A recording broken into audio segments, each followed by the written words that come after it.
please welcome student speaker Damonta Morgan, Master's Candidate, Department of Education Policy and Social Analysis.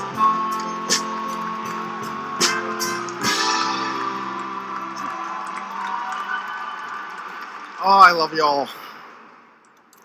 President Bailey, Provost James, trustees, faculty, staff, alumni, and fellow graduates, thank you for this incredibly humbling opportunity to address my class, the Teachers College Class of 2019. And keep that applause going for your family and friends here today and in their absence, because y'all know we got limited tickets, who put in the hard work early on to make this day possible. Your love, sacrifice, and friendship have not gone unnoticed. Thank you.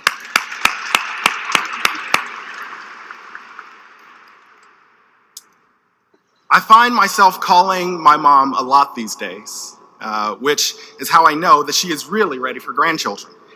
And she often starts that conversation off by reminding me how I was when I was a child. "You're just so restless," she says, only slightly condemningly. And that's right before she reminds me how much of a crybaby I was.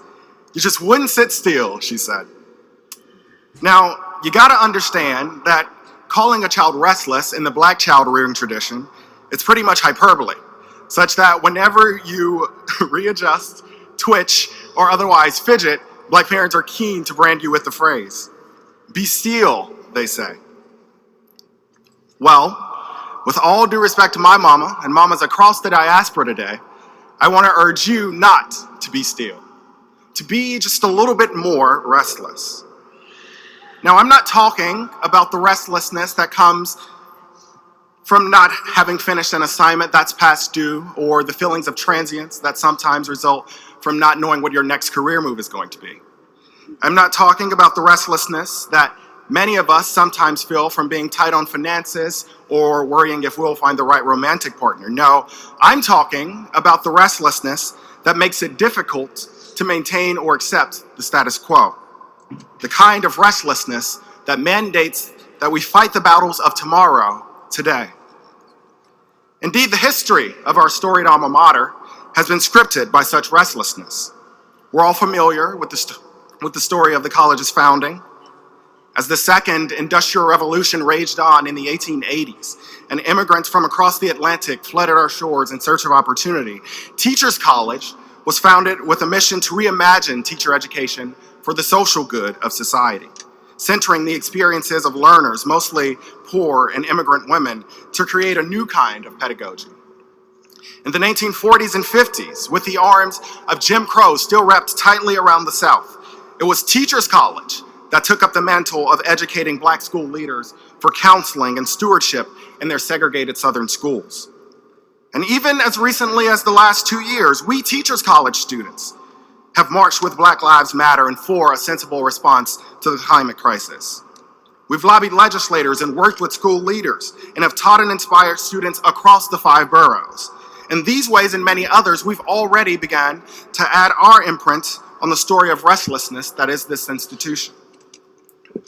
But friends, if I'm being honest, I haven't always seen the charge I'm giving you today in this light. When I came to Teachers College, I was ready to be still. I saw my getting in here as the culmination of all that I'd worked for. Having finally attained my Ivy League credential, I was more than prepared to put the adversities of my childhood behind me and settle into a life of ease and comfort that comes with having a degree that says Columbia University. And I'm sure many of you felt the same way. But something about this place, about the mission we've embraced here over the last 2 years, convinced us to turn away from that path and believe that there's a higher, more purposeful way to go. You see, it wasn't that this place changed who we were. Instead, I think it showed us who we could be. So today, we join with the graduates and scholars who came before us to this august institution to think big and learn to translate that big thinking into action. Indeed, communities all across this country and across the world have benefited from their big thinking. And now those communities are calling out for us, wondering if we will be restless enough in the face of the injustices we've been given to act, asking what will we do with the education we received here? What will we do with what we know? We know that the best way to end generational poverty is by making accessible to every student a great education. Yet we also know that that opportunity is still inaccessible to too many people, depending on how much money you have, how you look, or where you live.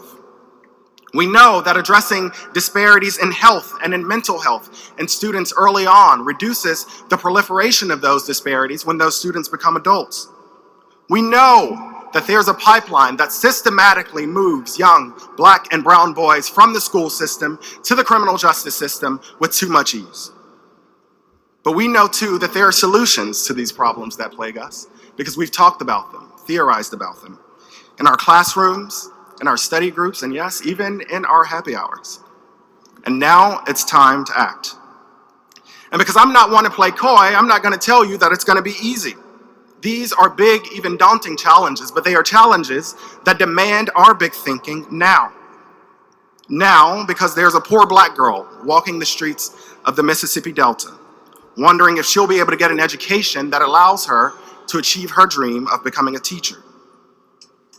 Now, because there are children and families in cages at the border of this country whose only crime was being born where latitude and longitude meet at their own coordinates. Now, because the systems and institutions we grew up believing in and depending on can no longer offer us solace, and so have to be significantly rethought if they're going to work for all of us. These problems and the students and families affected by them are the reason we cannot be comfortable with the status quo. These students deserve our restlessness now. And while we will always find reasons to wait or think that we can't do something, and while we might again be told to be still, I hope that we will be uneasy in the knowledge that countless others are praying that we won't. So uneasy that we ask ourselves, who but us should act? Thank you and good luck.